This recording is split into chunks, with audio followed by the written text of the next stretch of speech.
Hey guys, today I'm going to be making beef jerky. I'm going to show you the type of marinade that I use, the dehydrator that I use, and give you a little bit of tips and tricks on what kind of beef to use. So let's get to it. I use the stale seasoning for my marinade for my beef. I would say find pretty much anything that you like. Just stay away from things that are oil based because you don't want oily beef jerky. Now I would say for the kind of beef that you want to use is a thinly sliced, very lean cut of meat. For Christmas, I got this Hamilton Beach dehydrator, and it's pretty awesome. And the price range for most of these type of dehydrators are like $30 to $50, and that's actually pretty decently priced. Now there's some out there that range anywhere from $150 to $300, but a very basic dehydrator will do the job just perfectly. Now what I like about this one is that you can choose the temperature here, change it, and then you can also set a time, so the amount of hours that you want your beef jerky to cook for. Also, this is the start and stop button, basically. Well, start, stop, pause.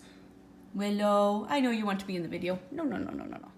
All right, so for the marinating process, what I do is I use equal parts marinade and water, and I leave it sitting for gosh, I want to say like 12 hours. I just leave it overnight. You can also do 4 hours, but I would recommend doing maybe half a cup of water instead of a cup of water with a cup of the marinade, just so that you get a real rich flavor out of that beef jerky. There's a lot of people who do make their own beef jerky and they'll leave it sitting for 4 hours and it'll taste just fine. I've done it and it actually does work just fine. This one's been sitting overnight. I'm gonna leave it in my dehydrator and have it going for about 6 to 8 hours. If you get a thin cut of beef, like very thinly sliced, then it should only take about 6 to 8 hours, if that. So it just depends on how thinly sliced your beef is. And just, I would recommend if you're gonna start doing it, leave it sitting for 4 hours, check on it, and then once you get to that 6 and 8 hour mark, just check on it as it goes, just to see how it is. But that's how I do my beef jerky, and I'll show you the end. I'll show you the finished product. All right, guys, here's the finished product. Looks pretty good. All right, guys. So I actually went to the store and I bought some more beef, and I was going to show you.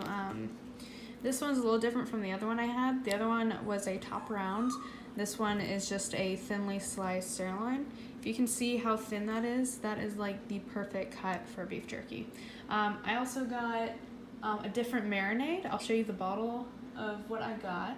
This stuff is such a good marinade. It has a nice smoky flavor to it. It's just so good. Hey Luke, how are you? All right guys, this last batch came out perfectly. It's so delicious. It actually only took about 6 hours, so that's pretty good. Whenever you get thicker beef, obviously it's not gonna take as long. So yeah, well, that's about a wrap on this video, and I hope you enjoyed it. Bye.